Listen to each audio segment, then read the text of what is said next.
Here is your latest African news. Malawi. Weather experts say another tropical cyclone, Halima, is building up.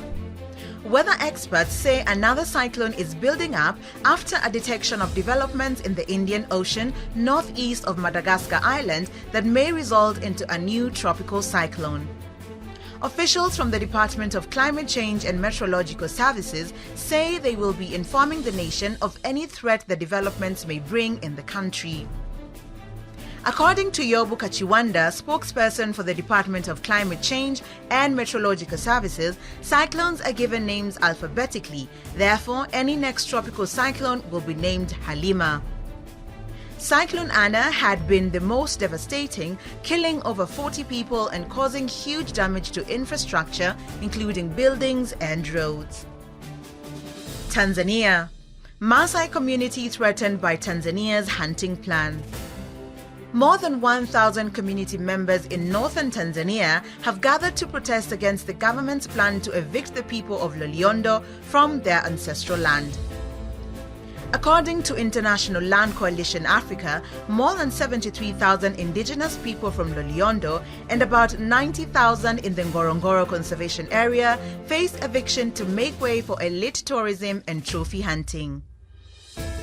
The government plans to lease Ngorongoro Conservation Area, home to over 1 million wildebeest and the endangered black rhino, to hunting company Otalo Business Corporation, which belongs to the royal family in the United Arab Emirates. According to the country's 1999 legislation that governs the land management, all land in Loliondo is classified as village land. For many years, the government has accused Maasai communities and their cattle herds in Loliondo and Ngorongoro of encroaching on important wildlife breeding grounds and disrupting migratory routes for wildebeest. Local Maasai leaders in the disputed areas have called the latest move to establish a wildlife hunting corridor on their ancestral land absurd, claiming that it would effectively deny thousands of herders a place to live as well as access to pasture and water for their animals. The Maasai, a nomadic ethnic group on East Africa who have coexisted peacefully with wildlife for centuries while protecting the area's ecological balance, have come under increasing pressure from commercial interests that threaten their way of life. Zimbabwe. The US government sued in Gauteng High Court over Zimbabwe sanctions. In a potentially groundbreaking international case, a group called the Zimbabwe Anti-Sanctions Movement, ZASM, has filed papers in the Gauteng High Court asking it to declare US sanctions against Zimbabwe unlawful, unconstitutional and invalid. If successful, the case could see the beginning of normalized financial relations with South Africa's northern neighbor. South African and international banks are reluctant to deal with Zimbabwe, even in cases where this is not explicitly prohibited, for fear of incurring heavy penalties from the US. Among those cited as respondents are the US President, President of the US Senate, Speaker of the House, Treasury Secretary, and several US and South African banking groups. The ZASM court application says sanctions applied by the US on Zimbabwe prejudices ordinary Zimbabweans by denying the country access to international credit, markets, and by cutting off international aid and donor assistance. South Africa. South African Watchdog targets Meta over its abuse of dominance. Meta is facing prosecution in South Africa after the country's competition regulator, the Competition Commission, found as uncompetitive its intent to block the government startup GovChat and #Let'sTalk from using its WhatsApp business API. The Watchdog, which has been investigating claims of unfair conduct against the startup since March 2021, referred Meta, formerly Facebook, for prosecution to the Competition Tribunal, which adjudicates complaints of restrictive practices and abuse of dominance.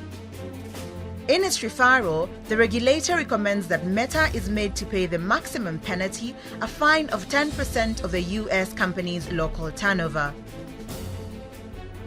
The Commission alleges that Meta imposed unfair restrictions on data usage by the startup, limiting its ability to innovate and develop new products and services that could potentially compete with Meta's products.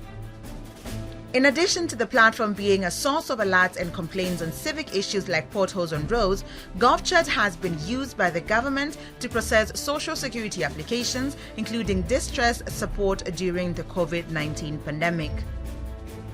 Over 13.3 billion applications have been submitted through the GovChat platform. The referral for prosecution comes days after competition supervisory bodies from 5 African countries, including South Africa, signed a memorandum of understanding that would, among other agenda, foster collaboration action against the obstacles that limit emergence and expansion of African digital platforms. The other parties to the argument were Egypt, Kenya, Mauritius, and Nigeria. Mali to stop broadcast by French radio and TV stations. Mali's ruling military government has ordered French broadcasters RFI and France 24 off air due to falsely accusing the government of committing abuses. Both RFI Radio and France 24 Television, who receive funding from France, will not be accessible in Mali for an undetermined time, according to the government spokesman Col Abdoulaye Maiga. In a statement, Mali said it was taking the action because both channels had reported on allegations made by UN's Michelle Bachelet and the rights group Human Rights Watch that Malian soldiers had killed numerous civilians in recent months. Col Abdoulaye Maiga said that the false allegations were made in reports on 14th and 15th March in which RFI gave the floor to alleged victims of abuses committed by the Malian army and the Russian mercenary group Wagner.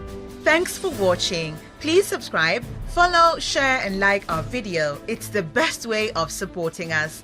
Great news! You can now buy our African children's book, Maua and the Gardens of Plenty, a book that teaches children the power of great ideas. This book is the best way to start exposing your children to African stories told by Africans. Find the purchase link in the description below. You can directly support this new series by becoming our YouTube member, Patreon or donor, and remember, Africa is watching.